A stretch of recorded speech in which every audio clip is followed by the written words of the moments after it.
우리 사람은 누구나 변화를 갈망합니다.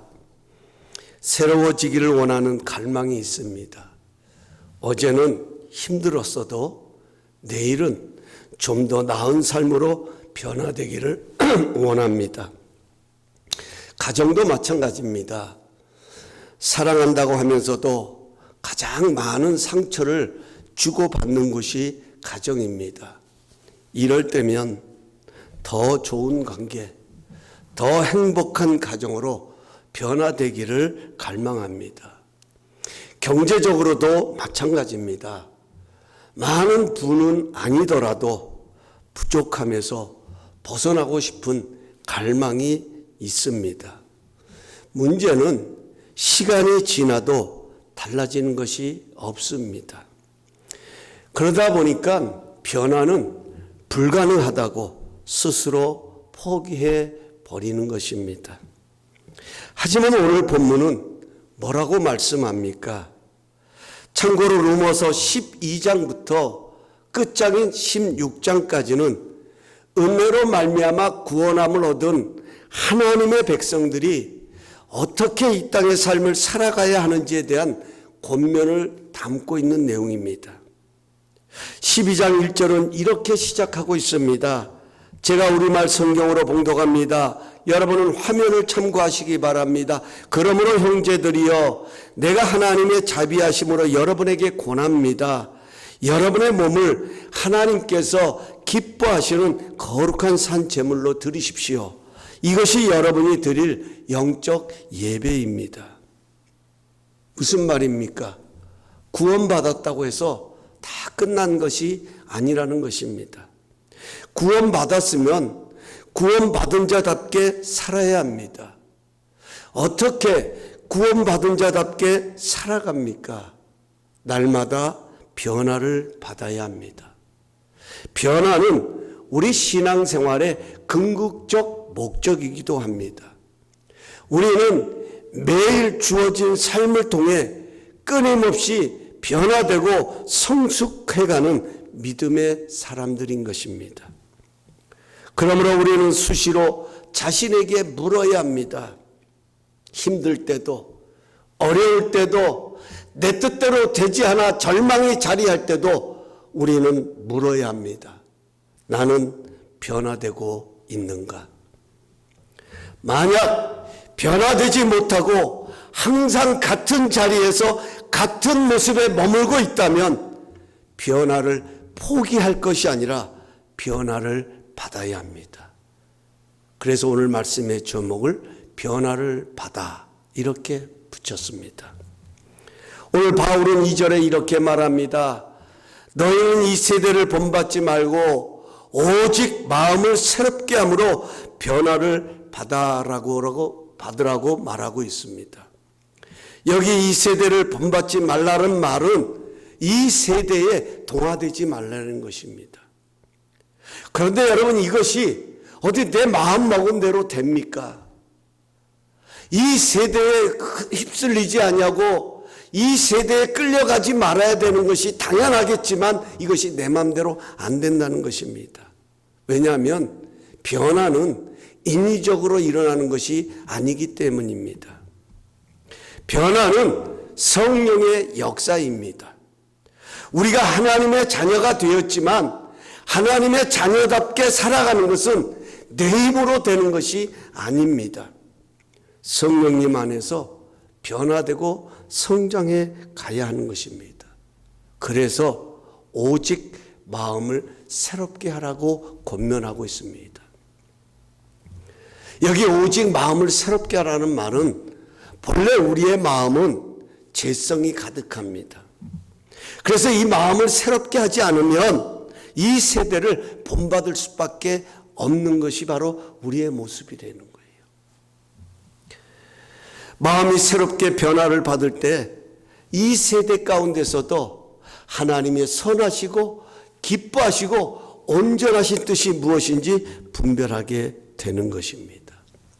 사랑하는 성도 여러분, 지금은 변화를 포기해야 할 때가 아니라 오히려 변화를 받아야 할 때입니다.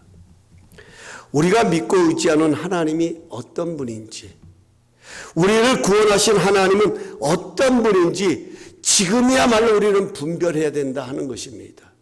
그러기 위해서 우리는 변화를 받아야 합니다.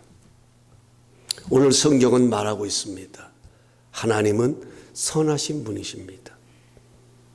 우리를 향하신 하나님의 중심은 언제나 선으로 가득합니다. 내가 힘들고, 내가 어렵고, 내가 고난의 길을 걸어도 그런 나를 향한 하나님의 뜻은 선하다는 것입니다. 선하심으로 가득하다는 것입니다. 하나님은 우리를 통해 하나님의 선하심을 드러내기를 기뻐하신다 하는 겁니다. 하나님은 온전하시기 때문에 못 이루실 일이 없고 드러내지 못함이 없으신 완벽하신 사랑의 하나님이시다 하는 것입니다. 우리 구원받은 자들에게 있어서 가장 소중한 축복이 있다면 이 하나님의 뜻을 분별하는 능력을 소유하는 것입니다. 우리는 구원받았다고 해서 다른 세상을 살아가고 있는 것은 아닙니다. 우리도 상황이라고 하는 현실 속에 살아갑니다. 그 상황이 좋은 상황일 수도 있고 힘든 상황일 수도 있습니다. 하나님은 우리가 어떤 상황을 만나든지 그 상황을 통해 하나님의 선하시고 기뻐하시고 온전하신 뜻이 무엇인지 분별하기를 원하십니다. 왜냐하면 우리의 변화를 통해 하나님은 이 세상을 변화시켜 나가시기를 원하시기 때문이다 하는 겁니다. 하나님이 우리를 부르신 목적은 우리의 변화를 통해 이 세상을 변화시키기를 원하신다 하는 것입니다. 여러분, 지금 우리가 처한 개인적인 상황들 다 똑같지 않습니다. 여기 우리가 함께 예배를 드리고 있지만 여기에 계신 분들 한 분 한 분들의 상황들은 다 다를 것입니다. 하지만 하나님은 이런 상황을 통해서 우리를 더욱 바꾸어 가신다 하는 겁니다. 그래서 이 세대를 본받지 말고 마음을 새롭게 하라고 말씀하십니다. 여기 마음을 새롭게 한다는 말은 생각이 달라야 한다는 거예요. 똑같은 어려움을 당해도 그 어려움 가운데서 마음가짐이 달라야 하고 생각이 달라야 한다 하는 것입니다. 이것이 변화된 사람들인 것입니다. 똑같은 상황을 바라보면서도 그 상황을 바라보는 눈이 달라져야 합니다. 여러분, 이 세상은 어떤 사람을 통하여 감동합니까? 이 세대를 본받지 않는 마음을 새롭게 한 사람들입니다. 자신들과는 뭔가 다른, 자신들에게서 발견할 수 없는 똑같은 어려운 상황을 지나지만, 똑같은 힘든 상황을 겪고 있지만, 똑같은 상황 속에 살아가고 있지만 그런 가운데서 또 나와는 다른, 나의 생각과 다르고 나와 바라보는 시각이 다르고 나와 갖는 그런 마음가짐이 다른 그런 모습을 통하여 마음을 새롭게 한 사람들을 통하여 감동한다 하는 것입니다. 이번 주 공동체 성경 읽기 범위가 사도행전이라고 말씀드렸습니다. 사도행전은 성령으로 변화된 사람들의 이야기입니다. 상황이 좋아서 그들이 변화를 경험한 게 아닙니다. 성령님께서 그들을 통하여 이 땅에 하나님의 나라를 확장해 가시고 이 땅에 하나님의 교회를 세워 가시고 이 땅에 놀라운 변화의 역사를 이루어 가신 것이 바로 이 사도행전의 가장 핵심적인 내용인데, 이것들이, 이런 일들이 상황이 좋아서 일어난 것이 아니다 하는 것입니다. 그 말 그대로 우리가 잘 아는 대로 환난과 핍박 속에서 성장하고 변화를 경험했던 사람들에 의해서 하나님의 놀라운 역사가 펼쳐졌다 하는 것입니다. 세상의 눈으로 바라보면 억울한 죽음 같은 그런 순교를 통해서 모진매를 맞고 감옥에 갇히는 고난을 통하여서 이 땅의 수많은 사람들에게 주님의 복음이 전해지고 구원받는 역사들이 일어났다 하는 것입니다. 그렇습니다. 우리의 고난이 고난으로 끝나는 것이 아니라 변화의 모습으로 승화된다면 바로 그 모습을 통해 세상은 변화를 경험하게 되는 것입니다. 우리의 가정도 마찬가지입니다. 가정은 내가 세우는 것 아니잖아요. 여호와께서 세우지 않으면 세우는 자의 수고가 헛되다고 시편 기자는 고백을 했는데 분명한 것은 주님이 세워주셔야 된다는 것입니다. 주님은 어떻게 우리의 가정을 세워가시냐면 나의 변화를 통해서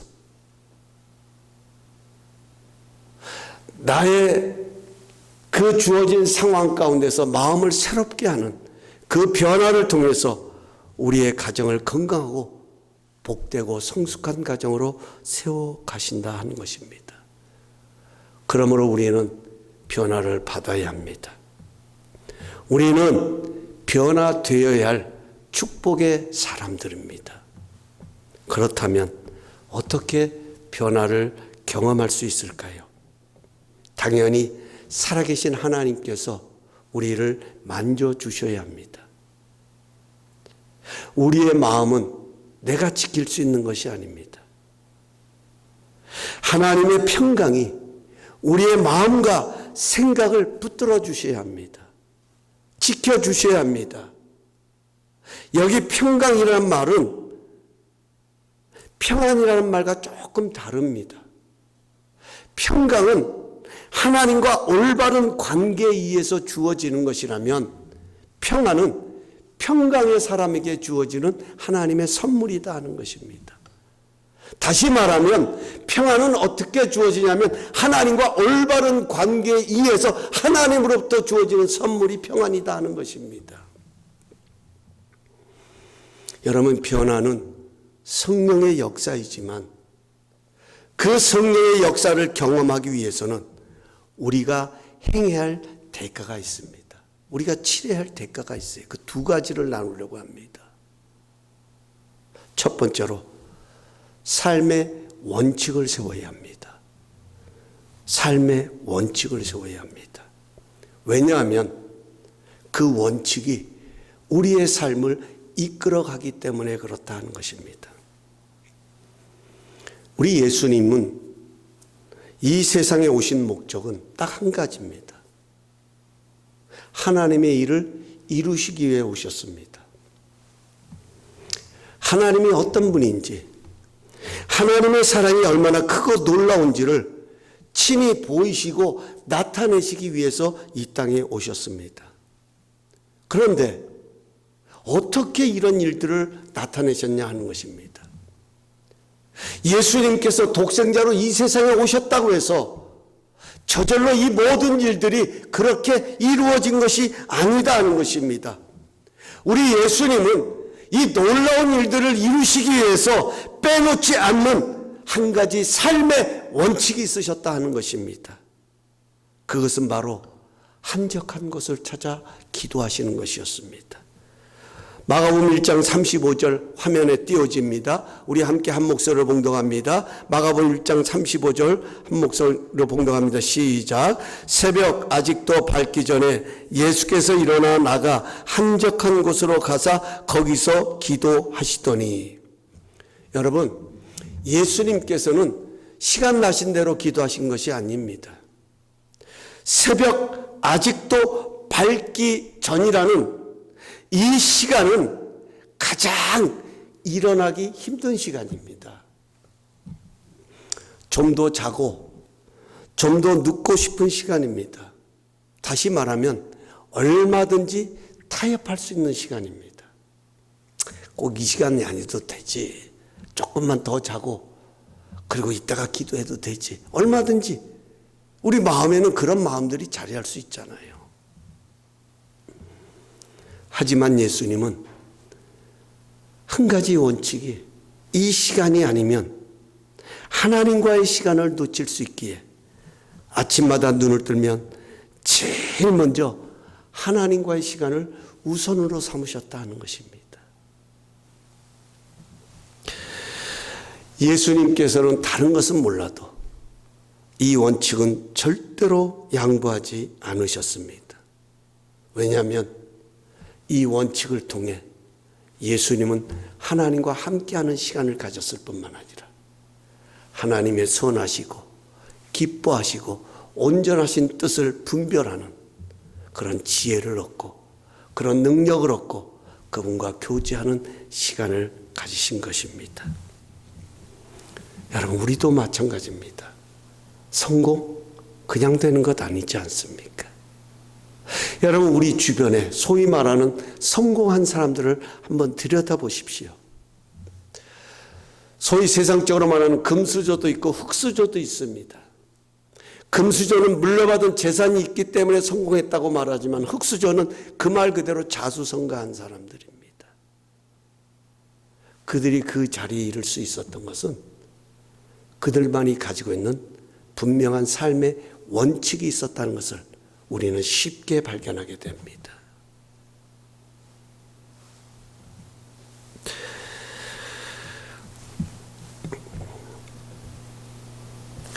비록 상황은 어떻다 할지라도 불경기가 찾아올 수도 있고 호경기가 찾아올 수도 있지만 그럴 때마다 이들은 이 원칙을 지키기에 힘쓰므로 성장하고 성숙해지는 것입니다. 여러분, 원칙이 무너지면요, 변화는 멈추게 되어져 있다는 것입니다. 다시 말씀드릴게요. 원칙이 무너지면 변화도 멈추게 됩니다. 사실 우리의 신앙은 하루아침에 완성된 것이 아닙니다. 우리는 끊임없이 변화되고 지금도 온전하게 세워져 가는 것입니다. 중요한 것은 원칙에 의해서 성장하고 자라간다는 것입니다. 진짜 문제는 원칙이 무너지고 사라져가는 것입니다. 힘들다는 이유 때문에, 어렵다는 이유 때문에, 내 원리와 내 상황에 맞지 않다고 하는 것 때문에 원칙이 흔들리니까 삶의 방향도 태도도 점점 흔들리는 겁니다. 원칙이 무너지는 순간 우리는 이 세대를 본받게 된다는 겁니다. 저는 말씀을 준비하면서 정말 제 자신이 더 좋은 쪽으로 변화되기를 원한다면 다시 원칙을 회복해야겠다는 그런 생각을 깨닫게 되었습니다. 가만히 돌아보면 이 세대를 본받고 타락했기 때문이 아니라 어쩌면 원칙이 무너지고 사라졌기에 세대를 따라갈 수밖에 없는 그런 존재가 된 것은 아닌가 하는 그런 생각을 해보게 됩니다.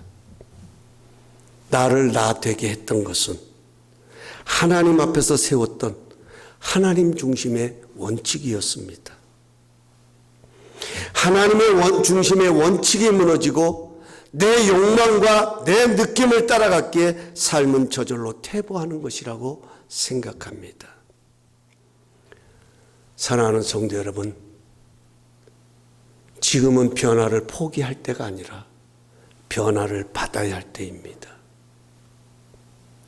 변화가 되기를 원한다고 하면, 변화받기를 원한다고 하면 다시 한번 우리 삶의 신앙의 원칙을 점검해 보아야 합니다. 예수님처럼 절대로 양보할 수 없는, 이것만큼은 절대로 지키고 이루겠다는 원칙이 있는지, 결국 그 원칙이 나를 온전하게 세워갈 수 있다는 것을 우리는 꼭 기억해야 할 것입니다. 두 번째로, 신앙의 원칙이 좋은 습관을 만들어낸다는 겁니다. 신앙의 원칙이 좋은 습관을 만들어낸다. 여러분, 그 삶의 원칙을 정하고 그 원칙을 따라 살면요, 그것이 결과적으로 우리의 삶의 습관을 만들어내고 그 삶의 습관이 우리의 삶을 움직인다 하는 이 원리가 담겨져 있어요. 그러니까 지금 우리의 삶을 움직이는 건요, 우리가 평소에 살아왔던 우리의 삶의 습관들이 우리의 삶을 그렇게 만들어가고 있다 하는 것입니다. 예를 들면 경제적인 것도요, 참 아끼는 사람이 있는가 하면, 소중하게 여기는 사람들이 있는가 하면 낭비하는 사람이 있어요. 쓰는 것부터 하는 사람들이 있잖아요. 여러분 가만히 그 삶을 들여다보면 우리는 누가 말해도 그 결과는 어떤 것이 뻔히 압니다. 왜? 그 습관이 그 삶을 만들어 가기 때문에 그렇다는 거예요. 그래서 원칙이 중요하다는 겁니다. 오늘 본문에도 가서 보면 예수 믿고 하나님의 백성이 된 사람에게 가장 소중한 것이 뭐냐면 날마다 마음을 새롭게 하는 것이다, 이렇게 말하죠. 그런데 여기 마음을 새롭게 한다는 표현을 영어 NIV는요 by the renewing 이렇게 표현하고 있어요. 갱신한다, 재생한다, 이런 표현을 썼어요. 그렇습니다. 우리가 이 세대를 따라가지 않는 비결은, 우리가 어렵고 힘들어도 그 어려운 상황 가운데 휩쓸리지 않는 비결은 어려울수록 우리의 마음을 재생해야 된다는 거예요. 새롭게 해야 된다. 어떻게 이것이 가능하냐면 하나님 안에 하나님과 소통하고 하나님 안에 머무는 것입니다. 그래야만 우리는 예수님처럼 하나님으로부터 공급받는 힘으로 그 모든 상황을 이겨나갈 수 있다는 것입니다. 그래서 원칙을 세워야 합니다. 그리고 이 원칙을 지키기에 힘써야 합니다. 이 원칙을 따라 힘쓰다 보면 이 원칙이 좋은 습관을 만들어냅니다. 그래서 그런 책도 나오잖아요. 성공하는 사람들의 7가지 습관, 이런 표현이 있잖아요. 성공하는 사람들의 7가지 습관. 아주 베스트셀러가 될 만큼 유명한 책이었지 않습니까? 참 우리에게 주는 아주 귀한 의미가 있습니다. 우리의 신앙도 마찬가지예요. 분명한 원칙. 왜 예수님께서 무엇을 먹을까 입을까 마실까 염려하지 말라고 말씀하셨습니까? 그것은 하나님이 너희에게 이것이 있어야 할 것을 아신다라는 거예요. 여러분, 이것처럼 우리에게 큰 위로가 어디에 있습니까? 이것처럼 우리에게 소중한 믿음이 어디에 있습니까?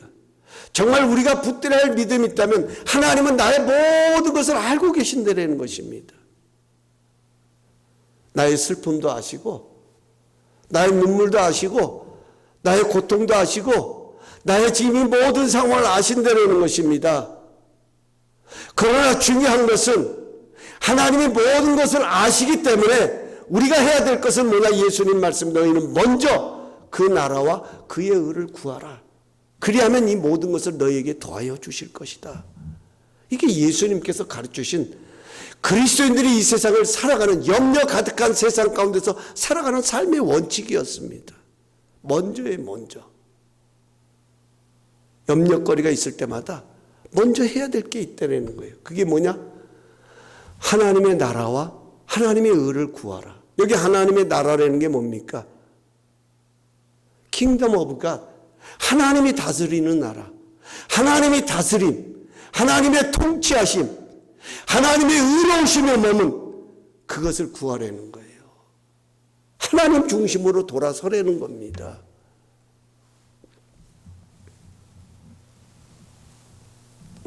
그렇습니다. 성공하는 사람들에게는 성공할 수밖에 없는 습관이 있듯이 하나님께 쓰임받는 사람들은 하나님께서 함께 하실 수밖에 없는 습관이 있다 하는 것입니다. 우리는 확고한 원칙을 통해, 복된 원칙을 통해, 올바른 원칙을 통해 좋은 습관을 만들어내고 길러내야 된다 하는 것입니다. 우리 예수님께서는 마귀에게 시험을 다 받으실 때 어떻게 이기셨냐면 분명한 원칙이 있으셨습니다. 그것이 바로 뭐냐면 사람이 떡으로만 살 것이 아니요 하나님의 입에서 나오는 말씀으로 산다. 이게 예수님의 삶의 원칙이었어요. 그러기에 예수님께서는 이 하나님의 말씀을 전하고 이 하나님의 말씀을 증거하는 것에 모든 것을 쏟는 그 예수님의 생애가 거기에 초점이 맞춰지는 것을 보게 됩니다. 뿐만 아닙니다. 주 너희 하나님을 시험하지 말라. 하나님은 시험의 대상이 아니라 섬겨할 대상이라는 원칙이 있었다는 것입니다. 예수님은 이 원칙이 선명했기에 이 원칙을 가지고 마귀를 대적할 수 있었다는 것입니다. 사랑하는 성도 여러분, 우리 여기서부터 다시 시작하면 됩니다. 우리는 온전하기에 부름을 받은 것이 아니라 온전한 자로 세움을 입기 위해 부름을 받은 것입니다.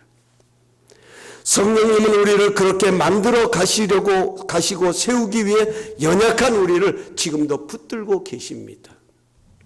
그렇다면 우리는 분명한 원칙을 갖고 있어야 합니다. 날마다 하나님의 중심으로 서겠다는 원칙, 이런 원칙들을 날마다 지켜갈 때에 이 원칙을 통해 우리에게는 복된 습관, 좋은 습관들이 형성되게 될 것입니다. 이런 복된 삶의 원칙들이 우리의 삶의 복된 습관을 만들고 그 습관이 우리의 삶을 새롭게 바꿔가는 성령의 역사를 만들어간다 하는 것입니다. 꼭 기억하십시다. 이제 말씀 끝납니다. 변화는 성령의 역사입니다. 변화는 인위적으로 이루어지는 것이 아니라 도덕과 윤리로 이루어지는 것이 아니라 변화는 성령의 역사입니다. 우리가 하나님의 자녀가 되었지만 하나님의 자녀답게 살아가는 것은 내 힘으로 되는 것이 아닙니다.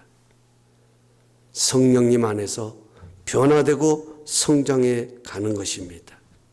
그렇게 하기 위해서 우리는 신앙의 원칙을 점검해야 합니다. 나의 신앙의 원칙은 어떤 것이 있는지, 무엇이 나의 신앙의 원칙인지를 우리가 돌아보아야 합니다. 그 원칙을 새롭게 해야 합니다. 그 원칙을 지키기에 힘쓰며 습관으로 만들어 가야 합니다. 꼭 기억하세요. 변화는 불가능한 것이 아니라 지금도 원칙을 따라 살아가는 습관 속에 만들어지고 있다 하는 것입니다.